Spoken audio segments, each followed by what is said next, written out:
Right Chowdary గారు కాబట్టి ఆ దిశగా వెళ్ళాలని మనం ఆశించాలి. దాన్ని ఇప్పుడు మోడీ గారు వచ్చిన తర్వాత, ఎందుకంటే ఈ ప్రభుత్వం ఏర్పడి ఇంకా సంవత్సరం కూడా కాలేదు, 10 నెలలు కావస్తుంది. మళ్ళీ ఇప్పుడు దాన్ని ముందు ఇంతవరకు కూడా ఈ 10 నెలల్లో కేంద్ర ప్రభుత్వం నుంచి అనేక రకాలుగా ఫండ్స్ తీసుకురావడం మనం స్పష్టంగా చూస్తా ఉన్నాం. కాబట్టి అది చూసి కూడా దాన్ని విమర్శిస్తే మనం తప్పు చేసిన వాళ్ళు అవుతాం, ఆంధ్రప్రదేశ్ రాష్ట్రానికి అన్యాయం చేసిన వాళ్ళు అవుతాం. కాబట్టి దాన్ని కొనసాగిస్తూ ముందుకు తీసుకెళ్లాల్సిందిగా అప్పుడు ప్రతిపక్ష పార్టీ కూడా సహకరిస్తే బాగుంటుంది.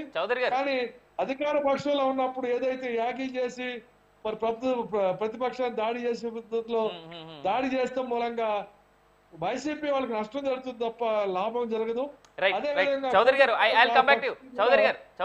తప్పులు సరిదిద్దుకుని ముందుకెళ్ళినట్టయితే రాష్ట్రానికి మంచి జరుగుతుంది.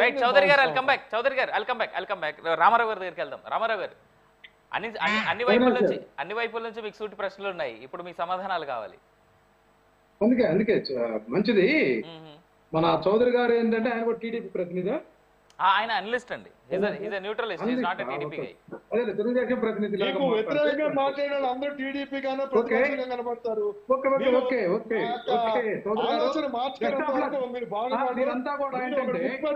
చౌదరి గారు విష్ణు చౌదరి గారు ఒక్క నిమిషం. రామారావు గారు ఈ దొంగల లిస్ట్ లో ముసుగులు తెచ్చి మా చేత మాట్లాడితే టైం వేస్ట్ ఎందుకండి? రామారావు గారు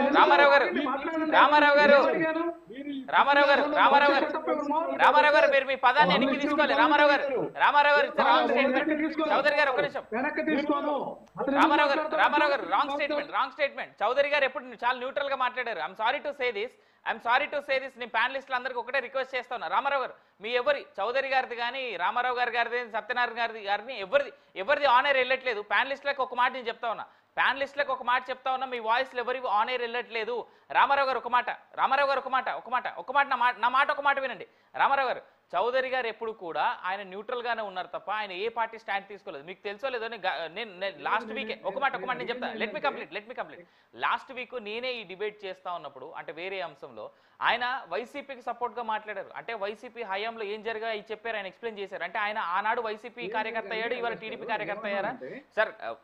అనలిస్టులు అనేటువంటి వాళ్ళు ఏ ముసుగు వేసుకోరు సార్. కొంతమంది ఉన్నారు, ఎస్ నేను అగ్రీ చేస్తా. కేఎస్ ప్రసాద్ లాంటి కొంతమంది అనలిస్టులు ఉన్నారు, వాళ్ళు ఎస్ వైఎస్ఆర్సీపీ ముసుగేసుకొని వైఎస్ఆర్సీపీ పార్టీలు చేసేటువంటి వాటిలో మాత్రం లేదు. ఆగండి. Let me complete. ఒక్క నిమిషం. రామారావు గారు, మీకు తెలుసు నా డిబేట్ లో స్పెషల్ గా నేనైతే ఎవరిని ఒక్క పార్టీ జెండా వేసుకున్నటువంటి అనలిస్టులు నేనైతే ఎప్పుడు పిలవను కూడా. సో చౌదరి గారు లాంటి పెద్ద ఏజ్ ఉన్నటువంటి వ్యక్తిని, అది కూడా న్యూట్రల్ గా ఉండేటువంటి వ్యక్తులు మీరు అలా అనడం కరెక్ట్ కాదు. మీరు మీ మాట వెనక్కి తీసుకోవాలి. వైసీపీ నష్టపోయింది ఈ విధంగా మాట్లాడతారు.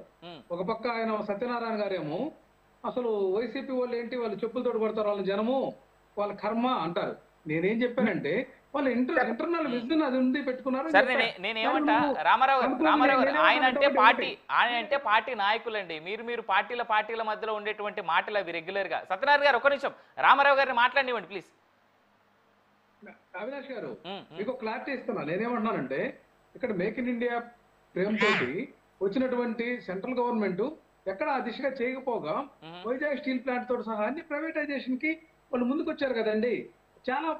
చాలా కంపెనీలని ప్రైవేటైజేషన్ కి ఇచ్చారు. అది మేక్ ఇన్ ఇండియాలో భాగస్వామ్యం అంటే ప్రైవేటైజేషన్ కి వాళ్ళు ఒత్తాసు పలికితే భారతదేశ అభివృద్ధి జరిగితే ఎవరికి మేలు జరుగుతుంది చెప్పండి? ఈ పేదరికం ఎప్పుడు పోతుంది చెప్పండి? అదాని అంబానీలకు లేకపోతే టాటాలకు కట్టబెడితే కంపెనీలు ఎట్లా ఇది ముందుకు పోయే అంశం మీరు అది కూడా గమనించాలి.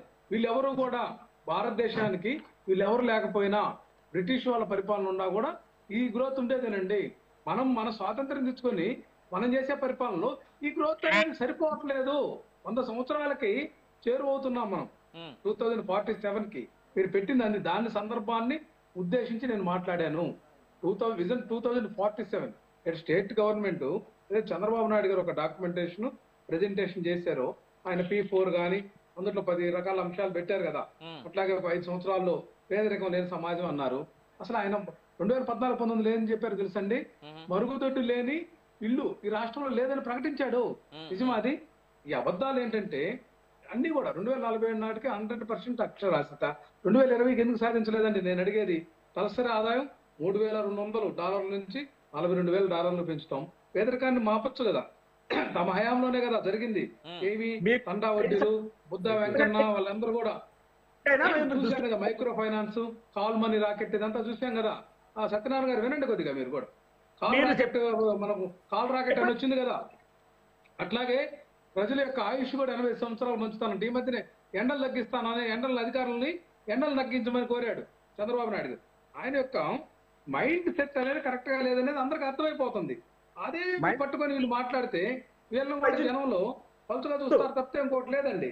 ఇక్కడ ఏ టెక్నాలజీ అని, డీప్ టెక్ అని ఎన్ని మాటలు